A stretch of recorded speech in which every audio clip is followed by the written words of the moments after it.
Hello YouTubers, this is Musicswhore here, and yes, this is Gods of Guitar episode number 6. Yes, finally off of one hand, and yeah.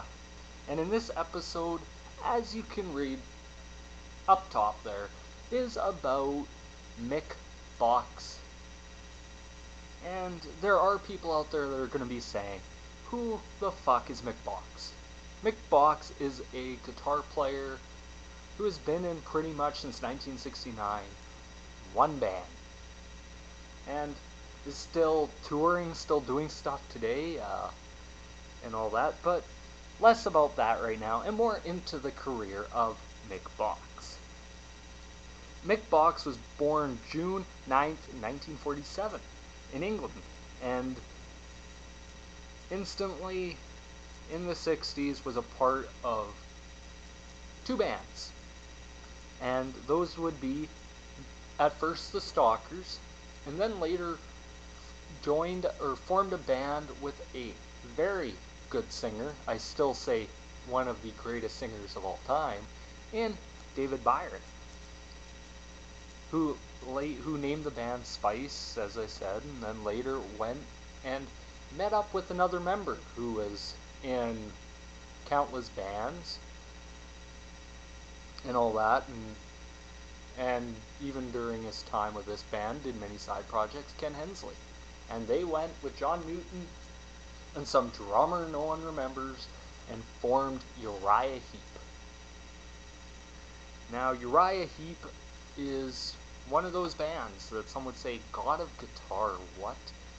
And this is where I sort of wonder if I should call it Mick Box and Ken Hensley as this one, because Ken Hensley could also play the guitar very damn well.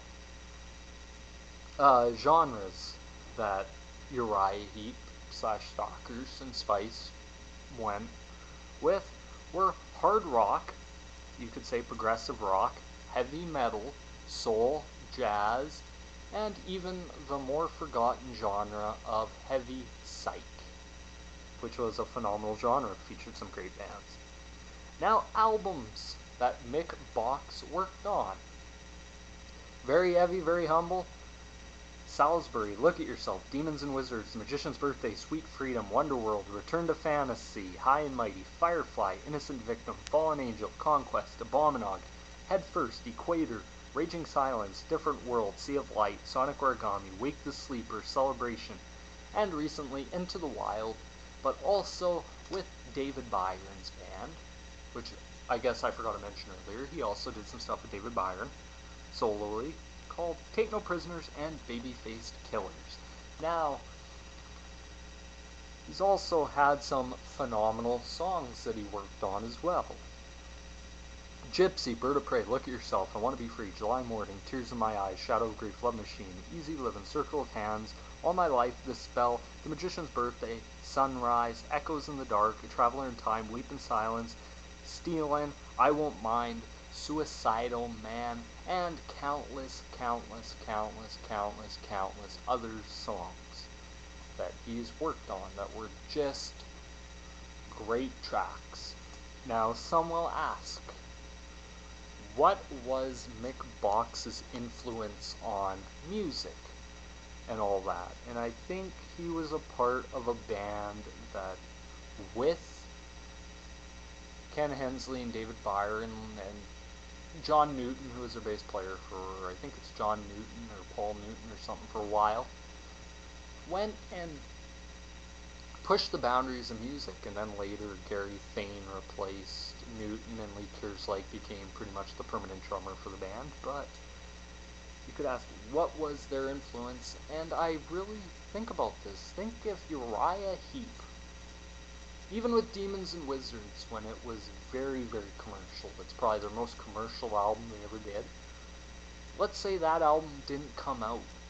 Or even, let's go farther, let's say albums such as Very Heavy, Very Humble, and all that stuff. Or even Salisbury and Look at Yourself. If those albums didn't come out when they did, and this is a very big if, I guess some would say, would we have seen some of the bands later that we see with Uriah Heep. My opinion, if there was no Uriah Heep, there's no Queen. Kiss isn't as necessarily big as they were in the 70s without Uriah Heep. Heavy metal, the entire genre of heavy metal, where would that have gone if you didn't have that band like Uriah Heep? Because I think David Byron really had a good voice, even for metal, and even John Lawton and all that. Like, would we have seen the Iron Maidens, Judas Priests, Dio-led Black Sabbath, or all that without Uriah Heep? Because people seem to forget how big this band actually was back in the day, and probably still are in Europe, because that seems, I believe they only tour Europe. They don't tour the US anymore. It's a dead market to a lot of people. And yeah, like, their influence is huge. Also, look at it this way, style-wise, Mick Box, he was probably, you hear a lot about, like, scales and that scaling guitar sound you heard in the 80s with a lot of 80s rock bands and all that. Mick Box was doing that. Not saying he was the first or he was the only one, but he's more the well-known of the first guys to really bust out the scales and just start scaling through songs with scaling like solos and all that. And many stuff here really worked for him. Like, he was a great guitar player, no matter how much people want to say, oh, Uriah Heep, they were just like this band that sung about crap that didn't matter and all that. They were very good. Like, him and Ken Hensley, like, they had some really great songs, like, where you had Ken Hensley on keyboards. And I think, for me, I know I'm sort of getting off topic here a lot on this, but I think Ken Hensley is up there with John Lord and Rick Wright of the three best. And Vincent Crane is the four best, I think, keyboard players in rock at that time. Like, I know there's probably more that I'm forgetting about, and someone's bound to contradict me on that, but whatever. But no, Mick Box. Everyone says Jimi Hendrix and his wah pedal, and even Zappa, who I believe led into Hendrix with the wah pedal. I think Zappa was using it before Hendrix was. When Mick Box got a wah pedal, I think he did a lot of stuff with that really took what was being done with technology that was already there and even pushing it forward. Like, I'm not sure if he did an entire album with the wah pedal. Look at Yourself could be. Him and Ken Hensley, like, it's kind of hard to differentiate where the keyboards ends and where the guitar is in some of these songs, like July Morning. It's just an epic, that ending keyboard section.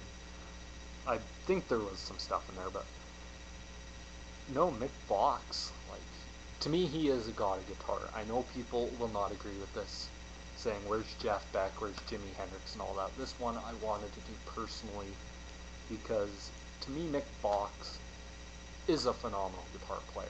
If Mick Box wasn't a good guitar player, he wouldn't be around today. Uriah Heep wouldn't have been as big as they were. And all that. But yeah, that's my Gods of Guitar, episode number, yes, you guessed it, 6 for Mick Box. And I'm not sure who I'm going to do next. Probably am going to do Jimi Hendrix next. Because I don't think your list can be complete without Jimi Hendrix. But yeah, this is Musicswhore, Gods of Guitar, episode number 6, Mick Box. Peace.